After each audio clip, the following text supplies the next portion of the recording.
அனைவருக்கும் நமஸ்காரம். வரும் காலங்கள் 11/7 2026 13/4/2027 வரை இந்த காலகட்டங்கள்ல கோச்சார கிரகங்களை வச்சு நம்ம அடுத்த பலன்கள் சொல்ல போறோம்.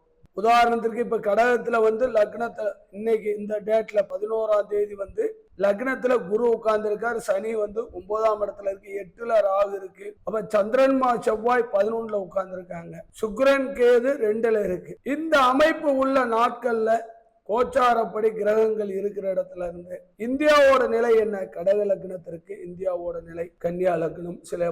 சில மாநிலங்கள் எடுத்துக்கிடலாம். அப்ப இதுல என்ன நடக்க போகுதுன்னு நீங்க பாத்தீங்கன்னா, பிரளயங்கள் பயங்கரமா வரும்.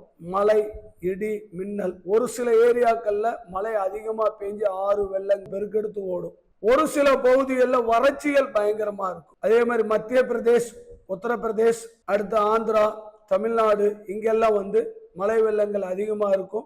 ஒரு சில இடங்கள்ல அக்னி பயம் ஜாஸ்தியா இருக்கும். பூகம்பம் வெளிநாடுகள்லயே நடக்கும். வெனிசுலால இப்ப நடந்த மாதிரி இத்தாலி, பிரான்ஸ், தாய்லாந்து, இந்தோனேஷியா அங்கெல்லாம் நடக்கும். இந்தியாவோட நிலை அப்படின்னு எடுக்கும்போது தொழில் வளர்ச்சியில பயங்கர முன்னேற்றங்கள் ஏற்படும். புதிய கண்டுபிடிப்புகள் இங்க நடக்கும். அணுகுண்டு சோதனைகள் நடக்கும். ஆராய்ச்சிகள், படிக்கும் குழந்தைகளுக்கு வெளிநாடுகள்ல மருத்துவத்துறையில பல புதிய கண்டுபிடிப்புகள் இந்திய மாணவர் மாணவிகள் கண்டுபிடிச்சு வளர்ச்சி பாதைக்கு கொண்டு செல்வாங்க. அப்ப இந்தியாவோட பெயர் எல்லா இடத்துலயும் வளர்ச்சி பாதைக்கு இந்தியாவோட படிக்கும் குழந்தைகளால ஒரு நல்ல பேர் புகழ் எல்லாம் கிடைச்சிட்டே இருக்கும். புதிய தொழில்கள், அதே மாதிரி மின்சார வாகனம் தயாரிக்கும் தொழிற்சாலைகள், அதற்கு அடுத்து எடுத்துக்கிட்டேன்னா உரம் தயாரிக்கும் தொழிற்சாலைகள்.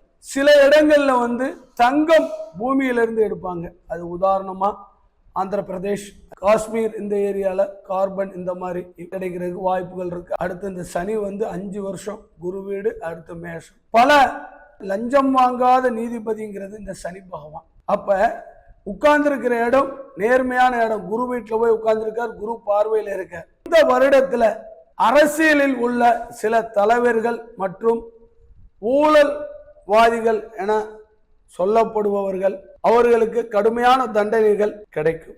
இந்த வருடத்திலிருந்து அது ஸ்டார்ட் ஆயிடும். இன்னொரு 5 வருஷம் இது இருக்கும். தீர்த்த மானசாகர் இந்த மாதிரி போற இந்துக்கள் அனைவரும் கொஞ்சம் கவனமா போயிட்டு கவனமாவாங்க. ஏன்னா அதுல பலவித தடைகள் ஏற்படும். பல ஆலயங்கள் பராமரிப்பு இல்லாம பாழடைந்து போகும்.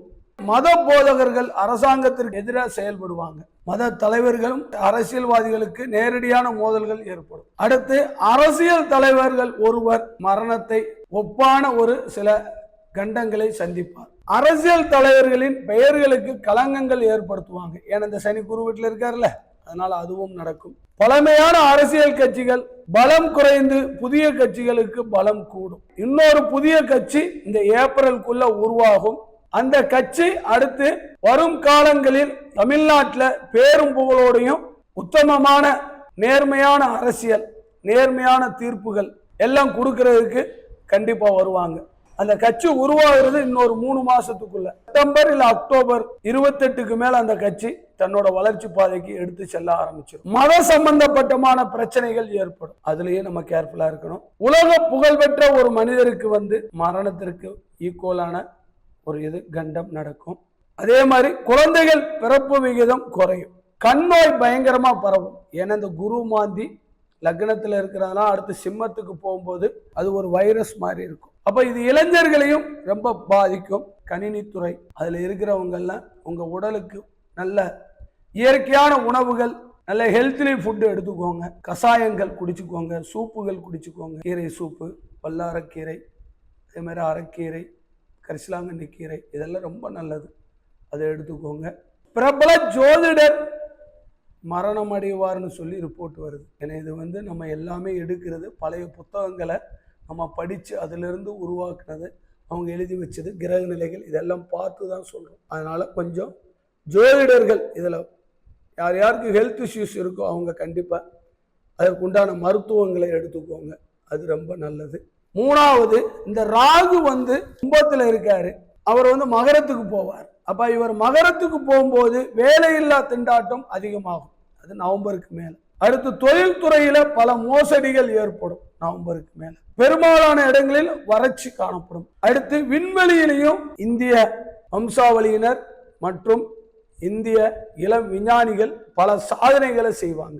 இது எல்லாமே அடுத்து இன்னொரு 5 வருஷத்துல பெரிய லெவல்ல மாற்றங்கள் உண்டாகி இந்தியா வல்லரசை நோக்கி போயிடும். 2031 கண்டிப்பா வல்லரசுக்கு அடித்தளம் போட்டு முடிச்சு விட்டுருவாங்க. அதே போல புதிய சட்டங்கள், ஏன்னா இப்ப நடக்கிற சில பாலியல் தொல்லைகள், மோசடிகள், அதே மாதிரி ட்ரக்ஸ், பல புதிய சட்டங்கள் போட்டு மத்திய அரசாங்கம் அதை கண்டிப்பா செய்யும். ஒரு நாட்டை ஆள்ற ஒரு அரசர் உத்தம மனிதராக இருந்து கொண்டு போனார்னா அந்த நாடு வளர்ச்சி பாதையில போயிட்டே இருக்கும். அதுல எந்தவித குறைபாடுகள் இருக்காது. இது எல்லாமே கண்டிப்பா நடக்கிறதுக்கான வாய்ப்புகள் அதிகமாக இருக்கு. இந்த ராகு கேதுக்கள் மாறும்போது கேதுவும் மாறுவார். கேது கடகத்துக்கு போவார், சிம்மத்தில இருந்து கடகத்துக்கு போவார். இந்த சிம்மத்துல இருக்கும் போதே அரசியல்வாதிகள் பலர் வழக்கு விஜயங்களில் சிக்கிக் கொள்வாங்க. பல மனிதர்கள் வம்பு வழக்குகள்ல மாட்டிக்கிடுவாங்க. அரசியல் கட்சிகளுக்குள்ள கருத்து வேறுபாடுகள் அதிகமா இருக்கும். அரசாங்க ஊழியர்களுக்கும் பல விதமான தடைகள் கொண்டு வருவாங்க. கூட்டணி கட்சிகளிடையே பிளவும் ஏற்படும்.